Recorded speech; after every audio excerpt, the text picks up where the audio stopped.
my school. I-blur ko yung pangalan kasi it's confidential.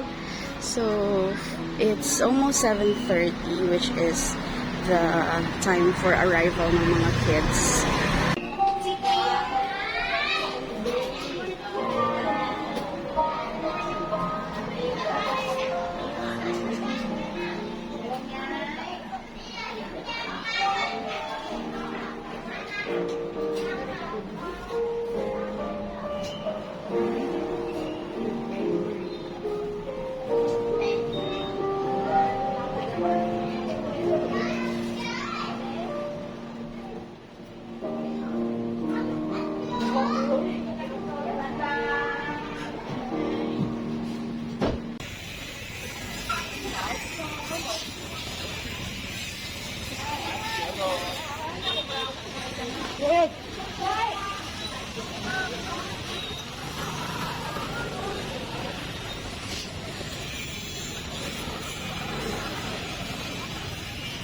Kakabalik lang namin sa school from the market.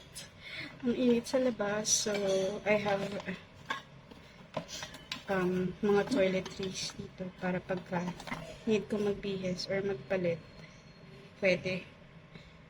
So mag-wash muna ako ng face, freshen up, and then magpapalit ako ng damit dahil ang init-init sa labas. Diyos ko.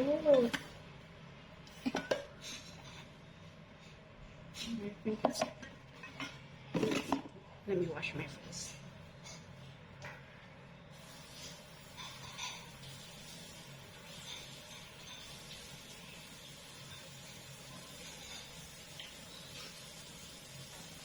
Hello.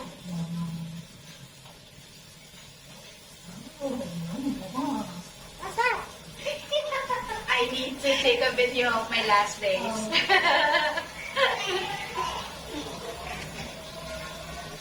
So I have remembrance.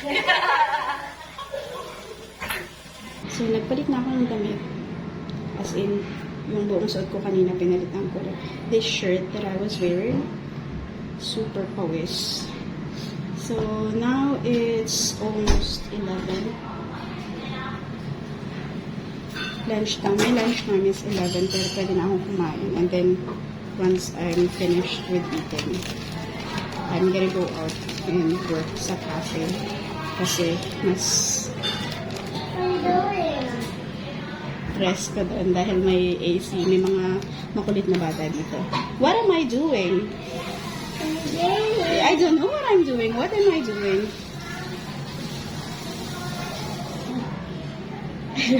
What happened? What happened? Nothing is happening. I just changed my clothes. What happened? What? Who's that? Who is that? And who is that? Oh, two stinky boys. Oh, two stinky boys.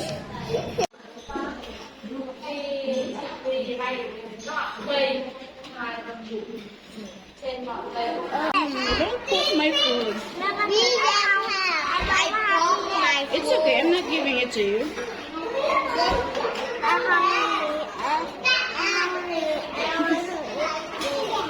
You have food.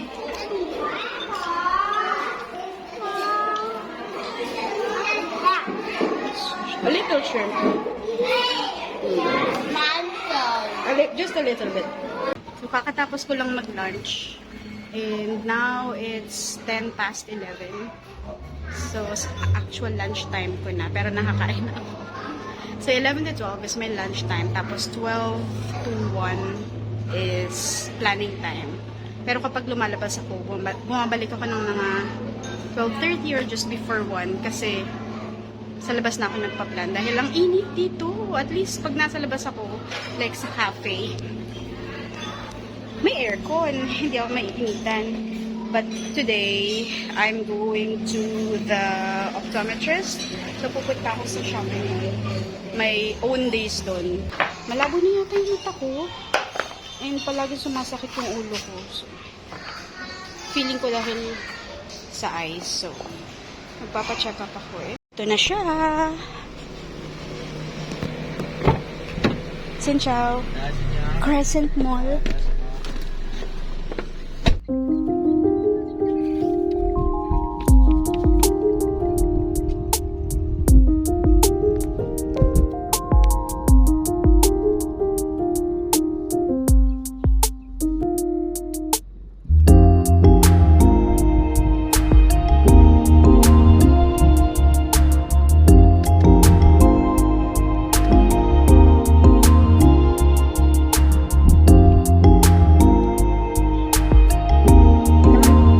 This is the Crescent Mall, and this is located sa District 7 ng Ho Chi Minh City. District 7 is medyo affluent area. Dito sa area na to it's called Fumihong. Maraming mga expat families ang nandito. Marami din namang international schools, and most of the expats na nakatira dito are Koreans. Yan, walang masyadong tao dito sa mall na to kasi medyo social siya, tsaka weekdays nga. Kaya hinahanap ko ang own days. Wala siya sa first floor. Yes.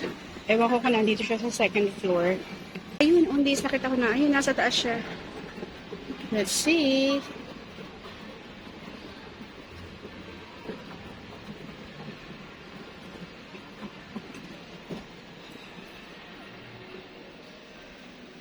Ayun, nakita ko na ang own days. Ay, magkakatabi pala sila. Ayun, own days.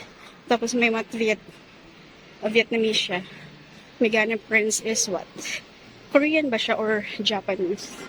Tignan natin kung magkano sa own days. Hello.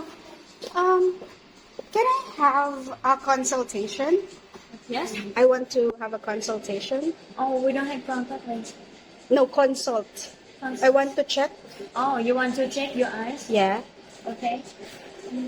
Can you give me a medical certificate so I can reimburse it from my insurance? Oh, because we just have the warranty card like this, and Yeah. when we check your eyes, then we write your prescription here. We don't have the medical from. Oh, Yeah. okay. That's why. That's, I need to reimburse it. Thank you. Yeah. Yeah, I'll check in the other one. Okay. Thank you so much. Ayun.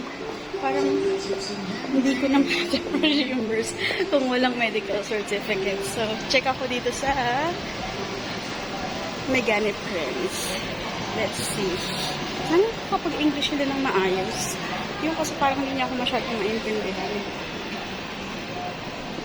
Hello. Hi, can I have a consultation? Solution. No, not solution. Check. You want to check? Check eyes. You want to check? Check my eyes. Yeah. Yeah. Ito. Madaming selections. Ewan ko kung mas mura o mas mahal siya. Made in Japan. Japan quality pala siya. Ayan.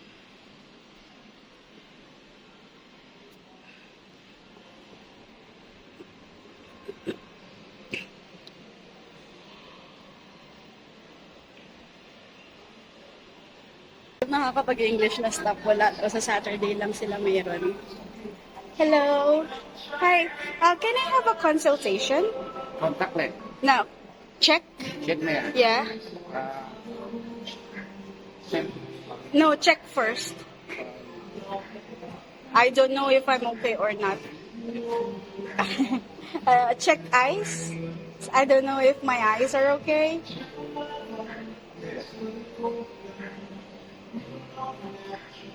Hindi kayo magkakaintindihan.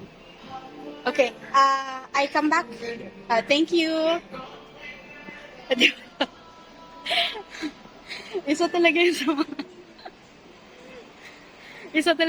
mga struggles kapag hindi marunong mag-Vietnamese. Although, itong mall na to, it's in the expat area na rin naman.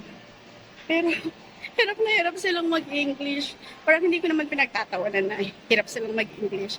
Pero nakakatawa lang yung situation kasi Hindi kami magkaintindihan. Kahit na i-Google Translate ko, feeling ko, hindi pa rin sapat. Malalost in translation kami. Ayoko na mamaya iba may bigay nilang salamin sa akin. Or iba yung sabihin nila sa akin. So, we'll see. Siguro sa District 2 ako pupunta. District 2 is an area na marami ding expat. So, mas maraming nakakapag-English na staff. Lumabas na ako ng mall. Wala pang 12, ang aga pa. Pero wala naman akong napala sa sa mga eyeglasses store. So, naghahanap ako ng convenience store. Wala ko meron dito. Wala pala. Bigla kasing nag-message yung manager ko. Supposedly, mamaya, dahil Wednesday ngayon, mag-yoga lang yung mga bata. So, now, pa-12 na, tapos na silang mag-lunch. Naglaro na sila ng konti sa labas. Tapos, by 12, ayun pala, aakyat na sila para mag-nap hanggang 2:30, ganyan. Tapos, supposedly, yoga na yun. Tapos, wala kaming English class kapag nag-yoga sila. So, dapat planning time ko and whatnot. Nag-message yung manager ko na wala daw silang yoga today. So, maggawa daw ako ng activity or anything, makipaglaro sa mga bata to occupy their time. Carry lang naman kasi supposedly may English time din kami sa Friday. Pero, canceled kasi magbe-birthday party yung dalawang bata. Ayun, B-Circle K. Bibili na lang ako ng material ko for my class. Yung supposed na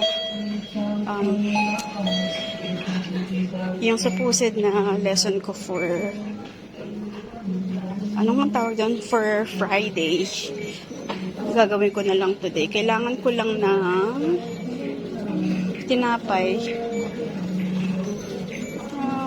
I want more.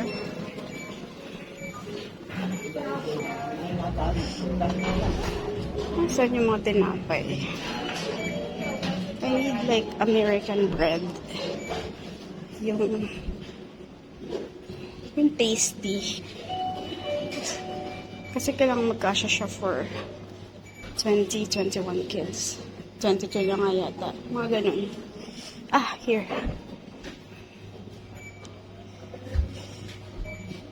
Pero, ang konti naman ito. Tapos, 18,000. 1, 2, 3, 4 na piraso. Tapos, wala nang iba. Yun na lang.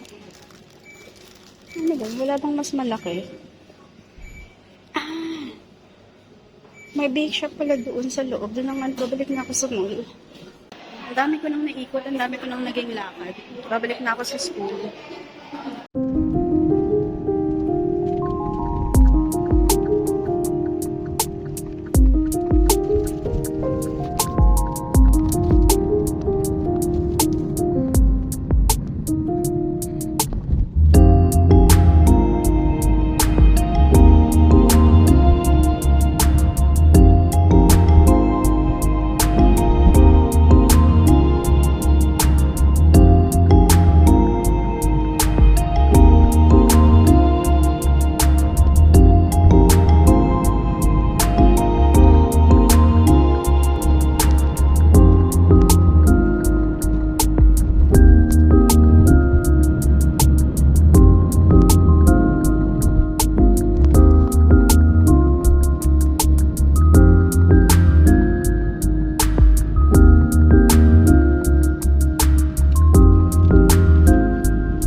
Lunchtime palagi siyang sarado, kaya medyo inconvenient siya. Kailangan pang kumatok. Tatawag pa ako.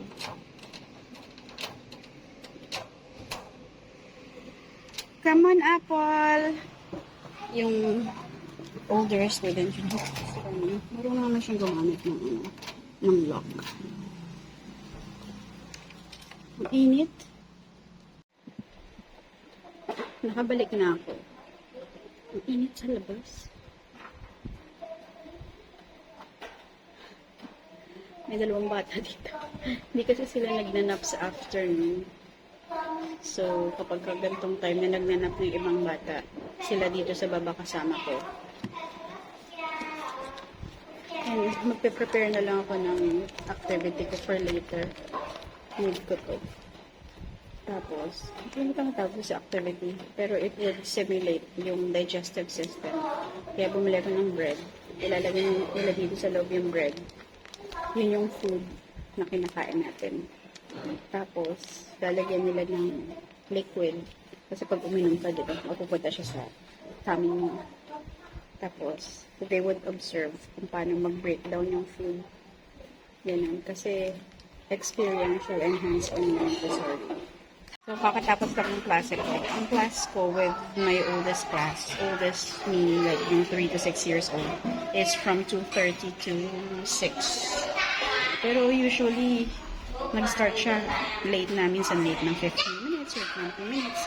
Kasi pagising ng mga bata after nap, naglilinis sila ng classroom. So may mga, may mga chores. So, kadalasan late na sila matatapos. So, until matapos sila, tsaka pala ako mag-start ng class. Tapos, hanggang 3:30. So, kakatapos lang. My next class is with the babies, like mga 1-year-olds. At 3:45 hanggang 4. 15 minutes lang. So, kanta-kanta lang. Ganyan. After nun, so at 4, wala na, admin na yun. Kung may mga reports akong need gawin, gagawin ko yun. Pero, mabilis lang, kaya nang tapusin ng 10 minutes eh. So, medyo maluwag naman siya. So, malapit na uwian. Ngayon, nakaupo lang ako sa gilid habang kumakain ng snacks yung mga bata.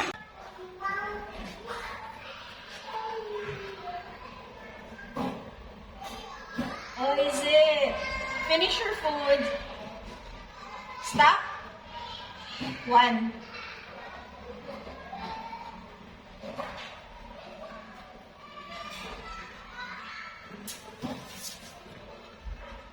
Sit down.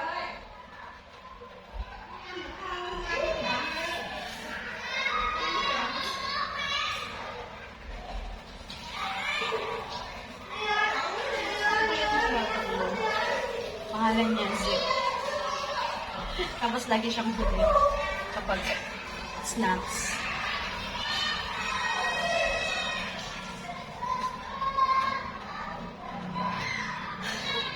Lagi siyang huli pag snacks kasi ang bago niya kumain.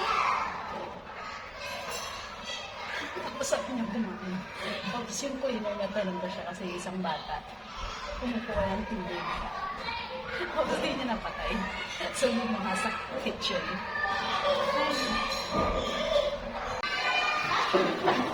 Tapos na! Exactly 2 minutes before 4:30 natapos ako. So, ngayon, magbubuk na lang ako ng Grab and uwi na. Ang haggard ko. Wala pong pawis.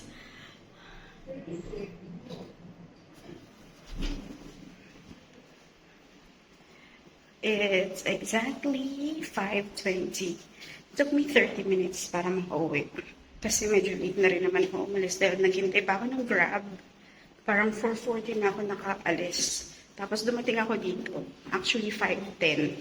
Pero dumaan ako sa baba sa security. Medyo mahabang lakad yun to get my package from Shopee. Dahil ang tagal ko nang nakatira dito sa building namin. Kilala na ako ng delivery guy. Since bayad naman na yung order ko. Kapag bayad na, iiwan niya na lang sa security. Alam niya naman na din yung apartment number ko. Tapos, i-message niya na lang ako na nandun na, iniwan niya na yung package. Ang gulo ng bahay ko. Tapusin ko na siguro yung video dito. I'll just do a separate video for Pusin ko na siguro yung video dito. Medyo mahaba na siya eh. Although, putol-putol. Feeling ko baka umabot pa ito ng 1 hour. I'll do a separate video about my experience in total, in general, as an English teacher dito sa Vietnam. I'll try to be as helpful as possible, like talk about requirements, do's and don'ts, paano makaiwas sa scam, paano makaiwas sa mga manlolokong recruiters, kuno. So, yeah. Ito na lang muna. Bye-bye!